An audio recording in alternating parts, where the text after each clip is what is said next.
C'est encore une signe que les forces ukrainiennes progressent lentement mais sûrement aux alentours de Bakhmout. Mais Andriivka, c'est vraiment une localité très petite. Ce n'est pas une percée qui change la donne. Et puis encore plus important de souligner, c'est que même si Bakhmout a une importance symbolique, c'est vraiment dans le sud que les vraies cibles stratégiques de cette contre-offensive se trouvent. Et là, il n'y a pas eu de progrès significatif ces derniers jours. En ce moment, à Kiev, le mot d'ordre chez les militaires comme chez les politiques est plutôt de préparer l'opinion publique et les partenaires de l'Ukraine à la possibilité d'une guerre longue qui va encore durer des mois, voire des années, tout en gardant l'espoir d'une percée rapide, de quelque chose qui pourrait faire accélérer les choses. Mais c'est plutôt dans cette guerre d'usure que les Ukrainiens ont affiché des succès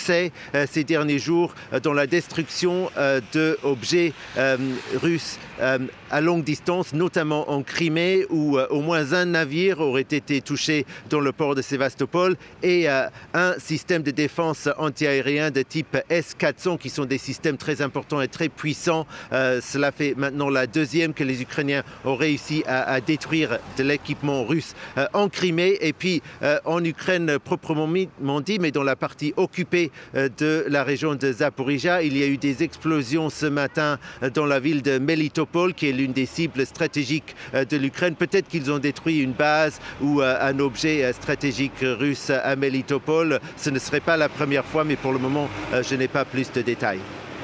Autre dossier, il concerne cette fois les céréales ukrainiennes. Aujourd'hui expire le moratoire accordé par l'Union européenne à des pays comme la Pologne, qui leur permettait de ne pas importer de céréales ukrainiennes pour préserver leurs propres agriculteurs.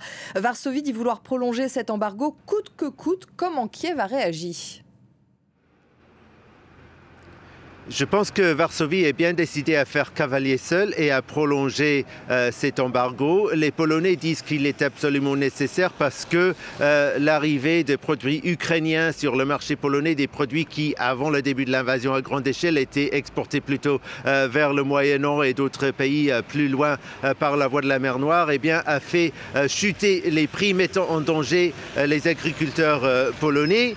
Kiev, et pas uniquement Kiev, aussi d'autres pays de l'Union européenne, dénoncent un populisme préélectoral en Pologne, disant que les Polonais exagèrent l'impact des importations ukrainiennes sur les prix, que la baisse des prix est aussi le résultat d'autres facteurs.